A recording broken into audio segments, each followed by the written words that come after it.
Good morning students. Hindi की online कक्षा में आप सभी का एक बार फिर से स्वागत। आज हम करेंगे पाठ 1 भाषा। आपके व्याकरण भाग से हम ये करने वाले हैं पाठ 1 भाषा। तो भाषा होती क्या है? अपने भावों को, अपने विचारों को आदान प्रदान करने के माध्यम को भाषा कहते हैं। अब वो हम अपनी मातृभाषा में करें, अपनी राष्ट्रभाषा में करें अथवा अपनी अंतरराष्ट्रीय भाषा में करें। मैंने 3 शब्द का प्रयोग किया, मातृभाषा, अंतरराष्ट्रीय भाषा और राष्ट्रभाषा। 3 बातें, इस पर बाद में आते हैं। सबसे पहले भाषा क्या है? अपने विचारों को, अपने भावों को दूसरों तक पहुंचाना। उसके कैसे हम लोग अपने विचारों को, अपने भावों को पहुंचाते हैं? मैं अभी अपनी बातों को आप तक कैसे पहुंचा पा रही हूँ? वीडियो के माध्यम से। इस वीडियो में आप बातों को समझते कैसे हैं? मैं बोलती हूँ, मैं जो बातें आपको समझाने की कोशिश कर रही हूँ, तो यहाँ पर मैंने अपनी बातों को बोलने के लिए, आप तक पहुँचाने के लिए किस माध्यम का प्रयोग किया? बोलने का। बोलकर पहुँचा रही हूँ आप तक अपनी बातें, अपने विचारों को। और एक लैंग्वेज, एक भाषा, एक शब्द का एक प्रकार का यूज किया, इस्तेमाल किया, प्रयोग किया, वो है हमारी हिंदी की भाषा जो हम बोलते हैं। ठीक है, वैसी भाषा जो हम समझ पा रहे हैं, जो हम बोल पा रहे हैं, इसमें मैं अपने बातों को आप तक पहुंचा पा रही हूँ, आप समझ पा रहे हैं। इसलिए क्योंकि इस भाषा को, इस लैंग्वेज को आप भी जानते हैं और मैं भी जानती हूँ। ये हिंदी की जो भाषा है हमारी, यह आप भी समझ पा रहे हो और मैं भी समझ पा रही हूँ। ठीक है, तो इसके द्वारा मैं अपने विचारों को, अपने भावों को आप तक पहुंचा पा रही हूँ। आप मेरी बातों को समझ पा रहे हैं, आप अपनी पढ़ाई कर पा रहे हैं। किसके माध्यम से? मेरे द्वारा भेजे गए भावों को, मेरे द्वारा दिए गए विचारों के माध्यम से, है ना? तो ये है क्या? भाषा। अब भाषा को 2 प्रकार से हम अपने विचारों को आप तक पहुंचा सकते हैं। एक तो मैं वीडियो के माध्यम से बोलकर आप तक अपनी बातें पहुंचा रही हूँ, और दूसरा माध्यम क्या है? असाइनमेंट में मैं सारे क्वेश्चन आंसर्स, लिंग, वचन, विलोम और जो कुछ भी इस पाठ के माध्यम से हमें पढ़ना है, वो आप तक असाइनमेंट के माध्यम से पहुंचाया जा रहा है। वो क्या है? भाषा का कौन सा रूप है बताइए? लिखित रूप। भाषा के 2 रूप होते हैं, मौखिक एवं लिखित। भाषा के दोनों रूप कौन कौन से हैं? पहला क्या है? मौखिक, जो हम वीडियो के माध्यम से कर रहे हैं, वीडियो के माध्यम से आप तक पहुंचा पा रहे हैं, वो है भाषा का मौखिक रूप। और दूसरा रूप क्या है भाषा का? लिखित रूप, जो आपको लिखकर समझाया जाए, अपनी बातें लिखकर आप तक पहुंचाई जाए, वो है लिखित रूप। आप भी भाषा के 2 रूपों का प्रयोग करते हैं। जब आपसे किसी विषय पर आपका ओरल टेस्ट, मौखिक परीक्षा ली जाती है, तो आप भाषा के कौन से रूप का प्रयोग करते हैं? मौखिक का, बोलकर अपनी बातें समझाते हैं। और जब आप अपने असाइनमेंट्स को, अपने होमवर्क को सबमिट करते हैं लिखकर, तो वो है भाषा का लिखित रूप। समझ में आ गई बात? भाषा के मौखिक और लिखित रूप को समझ लिए। अब हम बात करते हैं भाषाएं कितनी होती हैं और कैसी कैसी होती हैं। भाषाएं, मैंने बोला था जब मैंने शुरुआत में भाषा पढ़ना, हम भाषा के बारे में बातें शुरू किए थे, तो शुरू में ही मैंने बताया था कि भाषा का राष्ट्रभाषा भी है हमारी, एक मातृभाषा भी और एक अंतरराष्ट्रीय भाषा। तो हम शुरू करते हैं अंतरराष्ट्रीय भाषा से। अंग्रेजी हमारी अंतरराष्ट्रीय भाषा है। क्यों? क्योंकि यह सभी देशों में बोली जाती है, सभी देशों के लोग इसको समझ पाते हैं, इसलिए अंग्रेजी को क्या है? अंतरराष्ट्रीय भाषा बोला गया है, बताया गया है। हिंदी विश्व में हिंदी का 3रा स्थान है। हिंदी को भाषाओं में 3रा स्थान दिया गया है विश्व भर में। लेकिन हमारे देश में, हमारे भारतवर्ष में हिंदी क्या है? हमारी राजभाषा अथवा हमारी राष्ट्रभाषा है। हमारी राष्ट्रभाषा क्या है? हिंदी। ठीक है, हिंदी हमारी राष्ट्रभाषा है। अब आते हैं हमारी मातृभाषा पे। मातृभाषा क्या होती है? अलग अलग राज्यों में, भारत में कई राज्य हैं, जैसे कि हर देश में अपनी अपनी एक भाषा है, हर देश की अपनी एक भाषा है।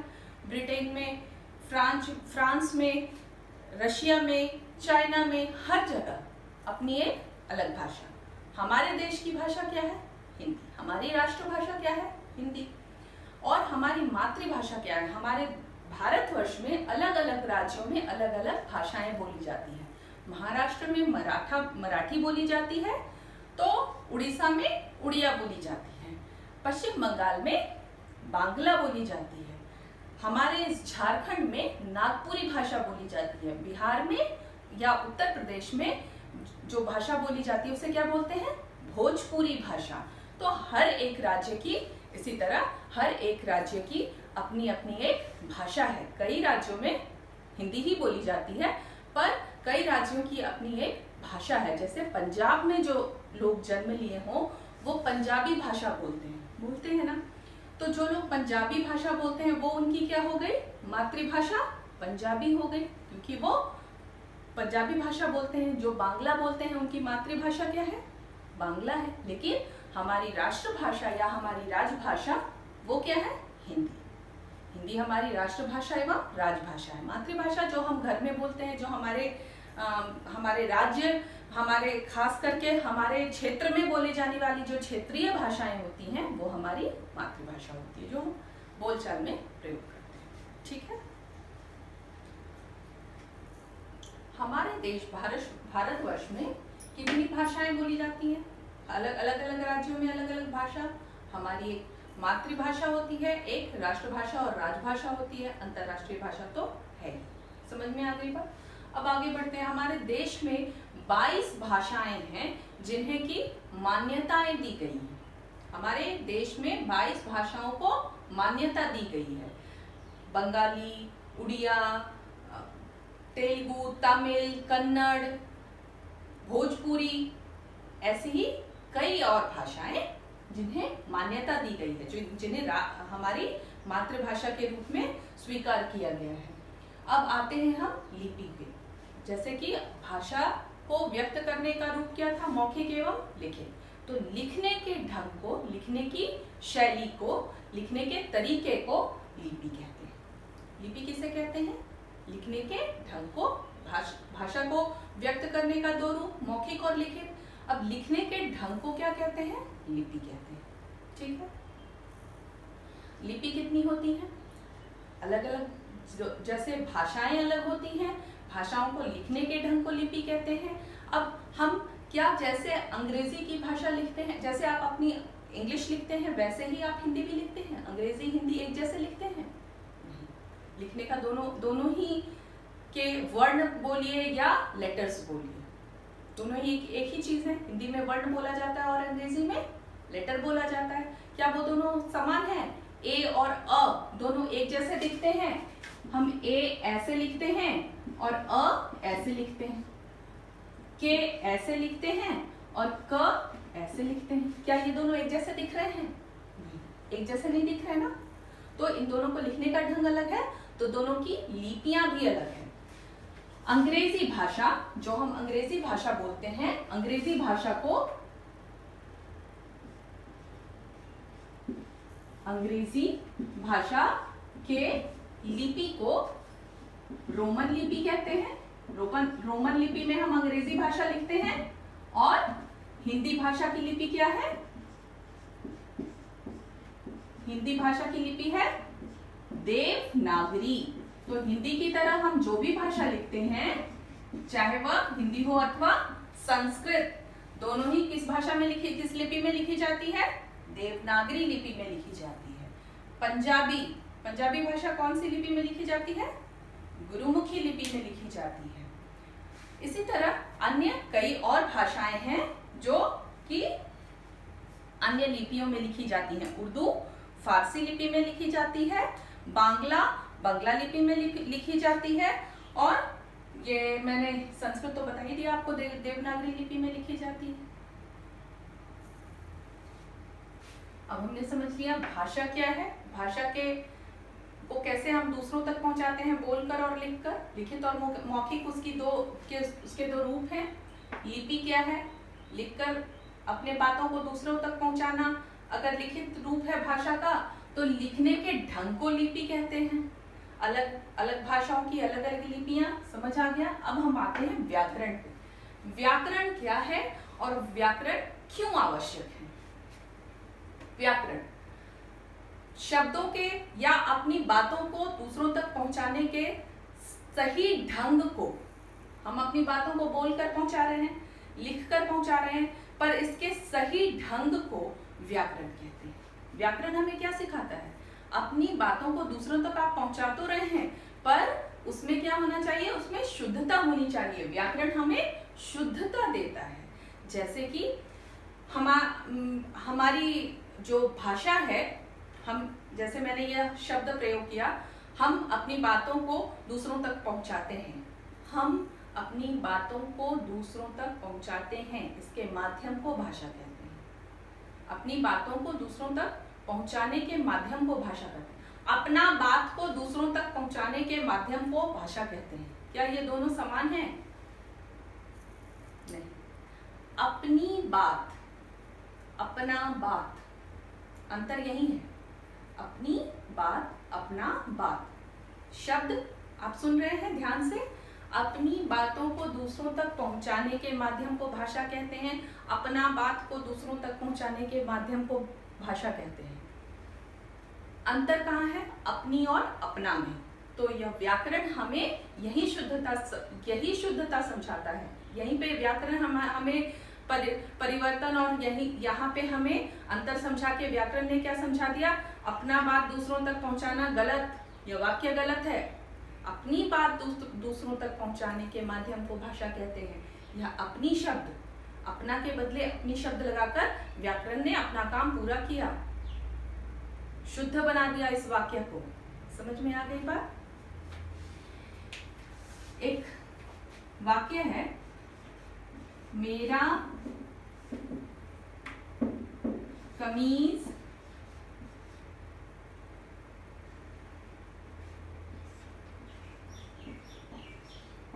गंदा है। और अगला वाक्य है, मेरी कमीज गंदी है।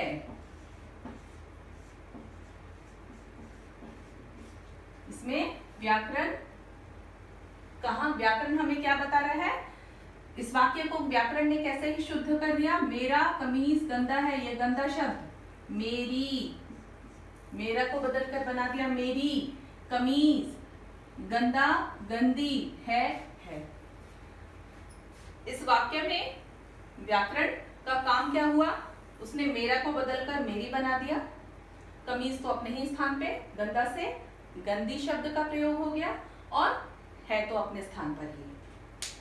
मेरी कमीज गंदी है, व्याकरण ने अपना काम कर दिया, वाक्य को सुधारने का काम। व्याकरण हमें क्या सिखाता है?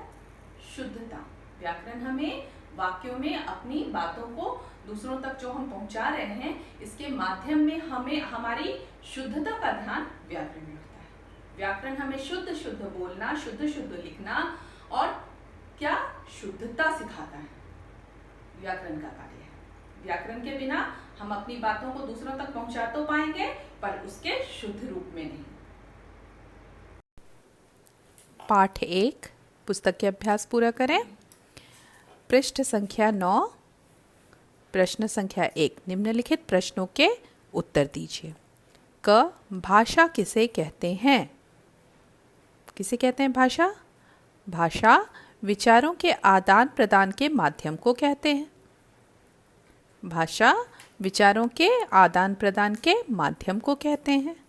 अब यहाँ पे ध्यान से देखें, आदान प्रदान, ये शब्द के बीच में क्या लगेगा? यहाँ पे हाइफन लगेगा। आगे बढ़ें। लिपि किसे कहते हैं? अगला प्रश्न है, लिपि किसे कहते हैं? भाषा को लिखने के ढंग, भाषा को लिखने का ढंग लिपि कहलाता है। आपको मालूम है अलग अलग भाषाओं की अलग अलग लिपियां होती हैं। भाषा को लिखने के ढंग को लिपि कहते हैं। व्याकरण किसे कहते हैं? जो हमारी भाषा को शुद्धता व व्यवस्था प्रदान करता है उसे व्याकरण कहते हैं। जो हमारी भाषा को शुद्धता व व्यवस्था प्रदान करता है उसे व्याकरण कहते हैं। भाषा का रूप पहचान कर लिखिए। यहाँ पे आप चित्र देख रहे हैं, चित्र में भाषा के किस रूप का उदाहरण है लिखना है। ये दो बच्चे आपस में क्या कर रहे हैं, बातें कर रहे हैं, तो ये भाषा का कौन सा रूप हुआ, मौखिक रूप। बच्चा पत्र लिख रहा है, तो ये कौन सा उदाहरण हुआ, लिखित रूप। फोन पे बातें करना भाषा का कौन सा रूप है, मौखिक रूप। ठीक है। अब प्रश्न संख्या 3 ध्यान से देखिए। प्रश्न संख्या 3 आपका होमवर्क है, गृह कार्य। इस पाठ का गृह कार्य है प्रश्न संख्या 3। 4 भारतीय राज्यों और वहाँ बोली जाने वाली भाषाओं के नाम लिखिए। भारतीय राज्यों और वहाँ बोली जाने वाली भाषाओं के नाम। राज्य का नाम लिखना है, जैसे पंजाब, कौन सी भाषा बोली जाती है, पंजाबी, महाराष्ट्र, मराठी। वैसे ही आपको 4 राज्यों के नाम लिखने हैं और वहाँ बोले जाने वाली भाषाओं के नाम लिखने हैं। प्रश्न संख्या 10। पृष्ठ संख्या क्या है, ध्यान से देखिए, 10। आगे बढ़े। सही विकल्प चुनिए। प्रश्न संख्या 4 है ना, क, गूंगा व्यक्ति कैसे बात करता है। भाषाओं का भाषा हमारे भाषा का कौन कौन से बोल आदान प्रदान का माध्यम क्या क्या है, लिखित रूप है, मौखिक रूप है। पर गूंगा व्यक्ति लिखित और मौखिक, लिखित तो खैर ठीक है, लिखकर अपनी बातों को समझा सकते हैं, पर बार बार कोई लिखकर अपनी बातों को तो नहीं समझा सकता। तो कौन से माध्यम का वो गूंगा व्यक्ति भाषा के कौन से माध्यम का प्रयोग करता है, इशारों से अपनी बातों को समझाता है ना। तो कौन से माध्यम को, इशारों के, सांकेतिक भाषा का प्रयोग करता है। सांकेतिक रूप, भाषा का सांकेतिक रूप है इशारों से बातें समझाना। आगे बढ़े। भाषण देना भाषा का कौन सा रूप है, भाषण में क्या करते हैं, बोलते हैं, तो मौखिक रूप हुआ। संस्कृत भाषा की लिपि क्या है, संस्कृत और हिंदी दोनों भाषाओं की लिपि क्या है, देवनागरी लिपि। ठीक है। आगे बढ़े। रिक्त स्थानों की पूर्ति कीजिए। ट्रैफिक पुलिस का सिपाही डैश भाषा का प्रयोग करता है। किस भाषा का प्रयोग करता है, सांकेतिक भाषा का प्रयोग करता है। ट्रैफिक पुलिस का सिपाही सांकेतिक भाषा का प्रयोग करता है। हमारे देश की सबसे प्राचीन भाषा कौन सी है, संस्कृत है। हमारे देश की सबसे प्राचीन भाषा संस्कृत है। भाषा को लिखने का ढंग क्या कहलाता है, लिपि कहलाता है। भाषा के शुद्ध रूप का ज्ञान कौन कराता है, व्याकरण। भाषा के शुद्ध रूप का ज्ञान व्याकरण कराता है। वर्ग पहेली में से 6 भाषाओं के नाम ढूंढकर लिखिए। 6 भाषाओं के नाम ढूंढकर लिखने हैं। सबसे पहला आप यहाँ देख रहे हैं हिंदी, गुजराती भाषा गुजरात में बोली जाती है। वैसे ही यहाँ पर आप देख पाए हिंदी, गुजराती, पंजाबी, देख रहे हैं ना, बांग्ला, देख पा रहे हैं, बांग्ला, पंजाबी। ठीक है ना।